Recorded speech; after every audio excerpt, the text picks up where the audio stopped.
l'endroit de ce 10e World Forum pour une économie responsable, ici à Grenoble, une journée placée sous le signe du social business. Le social business, c'est quoi?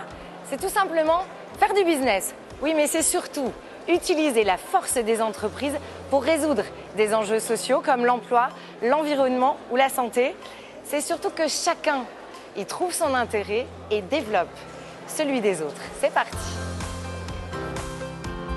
Si le business conventionnel est mené par l'argent, alors le social business ne l'est-il pas? Pas du tout. On continue à parler d'argent, mais ça dépend de la valeur qu'on lui donne. C'est une nouvelle économie, c'est la co-création, c'est des entreprises qui travaillent ensemble pour résoudre un problème social. C'est une approche totalement différente du business. Au lieu d'être chacun dans son château à regarder ses troupes et ses problèmes, on travaille ensemble pour résoudre un problème. On met nos énergies ensemble, nos savoir-faire ensemble. On réunit tout ça pour être beaucoup plus efficace. Et c'est comme ça que la société devrait fonctionner d'ailleurs. Malheureusement, c'est pas ce qui se passe aujourd'hui.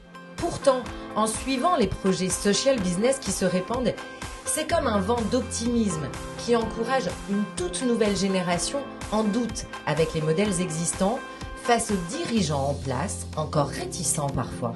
Je pense qu'il faut déculpabiliser les entreprises. Et surtout dans un pays comme la France où l'image de l'entreprise est toujours mauvaise. Et quand on parle d'une entreprise qui fait du social business, on dit c'est pas bien. On se dit c'est pas bien de faire des profits avec des gens qui ont peu d'argent. Ce qu'on sait, le professeur Younous l'a démontré, que le seul moyen d'aider des gens à sortir de la pauvreté, c'est d'avoir des systèmes, d'avoir des produits de haute technologie. Et seules les entreprises peuvent le faire. Mohamed Younous, prix Nobel de la paix il y a 10 ans, est le pionnier du social business. Et partout dans le monde, il dispense sa parole de sage. Don't try to do the big thing all at once. You go the smallest possible thing. It's almost a bite size. You take it as a bite size, and if you're successful, take the next, and the world will change. That's the power you have to change the world. Et les conseils du professeur sont suivis à la lettre, car ils déclenchent l'inspiration et suscitent souvent des vocations. De créer une entreprise qui me ressemble avec mes valeurs, avec un beau fond, avec un beau projet. Oui, c'est une entreprise vraiment qui me ressemble et qui soit pas fondée juste sur le business, juste faire de l'argent, ça me ressemble pas. C'est vraiment quelque chose qui soit utile aux autres, utile pour la planète, qui respecte l'environnement, qui ait du sens, vraiment du sens pour moi.